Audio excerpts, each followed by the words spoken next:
Hi friends, welcome back to my channel cooking with Naishalam. उम्मीद करती हूँ आप सब खैरियत से होंगे। फ्रेंड्स, आज मैं आपके साथ शेयर करूंगी ब्रेड पकोड़ा। बहुत ही ज़बरदस्त रेसिपी है। आप इसे इफ्तार में बनाएं या फिर बच्चों के लंच बॉक्स में भी दे सकते हैं। बहुत ही मज़े के लगते हैं ये ब्रेड पकोड़ा। रेसिपी शुरू करने से पहले मेरी आपसे रिक्वेस्ट है कि चैनल को सब्सक्राइब कर लें, क्योंकि मेरी कामयाबी की चाबी आपके पास है और अगर आप सब्सक्राइब कर दें तो क्या ही बात है। तो चलिए फिर रेसिपी को बनाना स्टार्ट करते हैं। तो ब्रेड पकोड़ा बनाने के लिए मैंने 4 आलू को उबाल लिया है। इसे हम मैश करेंगे।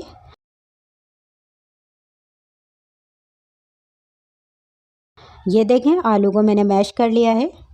अब इसमें स्पाइसेस शामिल करेंगे। ये मैंने 2 अदद लहसुन और 2 अदद हरी मिर्चों को पीस के इसमें ऐड किया है। ये तकरीबन 1 टीस्पून है। हाफ टी स्पून नमक जाएगा, 1/4 टीस्पून हल्दी पाउडर, हाफ टी स्पून कुटी हुई मिर्च ऐड करेंगे, 1 टीस्पून चाट मसाला शामिल करें, 1 मुट्ठी हरा धनिया बारीक काट के, और इन तमाम मसालों को आलू में अच्छी तरह मिक्स कर लें। नमक मिर्च आप अपने टेस्ट के हिसाब से कम या ज़्यादा कर लीजिएगा। ये देखें, आलू का मिक्सचर रेडी हो गया है। अभी इसे कवर करके एक साइड पे रख देते हैं और अब हम ग्रीन चटनी बना लेते हैं। चटनी बनाने के लिए ये मैंने ब्लेंडिंग जार लिया है। इसमें 1 मुट्ठी हरा धनिया डालेंगे, आधी मुट्ठी पुदीने के पत्ते ऐड करेंगे। धनिया और पुदीना अच्छी तरह से वॉश कर लीजिएगा। 4 अदद हरी मिर्चें, 6-7 लहसुन के जवे डाल दीजिए। हाफ टी स्पून नमक जाएगा।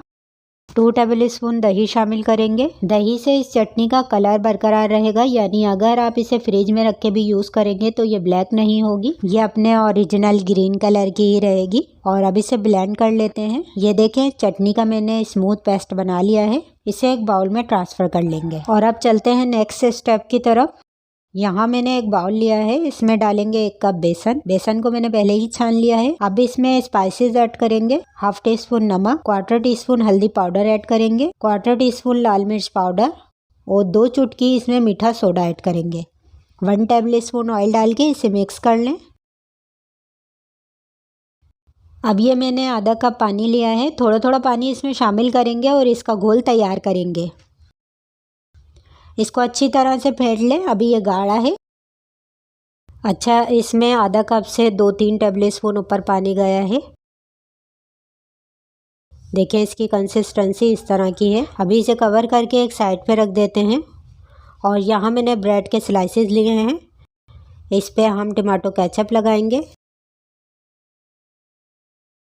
और दूसरे स्लाइस पे ये ग्रीन वाली चटनी लगाएंगे जो हमने रेडी करके रखी थी।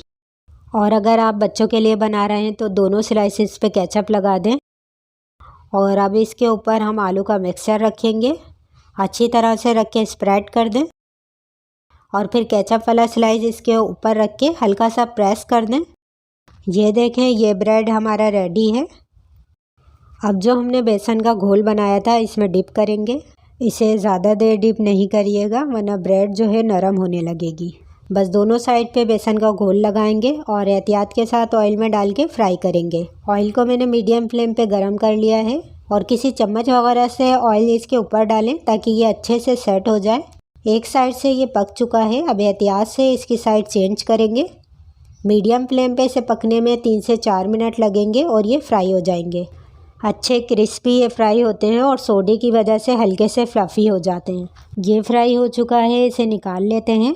आप इसे किचन टॉवल या छलनी वगैरह पे निकालें ताकि ये खाते वक्त ऑयली ना लगे। इस आलू के मिक्सचर में 5-6 ब्रेड सैंडविच आराम से रेडी हो जाएंगे। और आप चाहें तो बच्चों के लिए ऐसे ही बिना स्टफिंग के ये ब्रेड पकोड़ा फ्राई कर लें। देखें, ब्रेड लेंगे और इस तरह से इसकी कटिंग कर लेंगे और बेसन में डीप करके इन्हें भी फ्राई कर लेंगे। बच्चे ऐसे भी फ्राई हुए हुए बहुत शौक से खाते हैं। और मीडियम फ्लेम पे इन्हें भी पलट पलट के गोल्डन ब्राउन होने तक फ्राई कर लें। ये देखें, ये भी फ्राई हो गए हैं। अब इसे सर्व कर लेते हैं।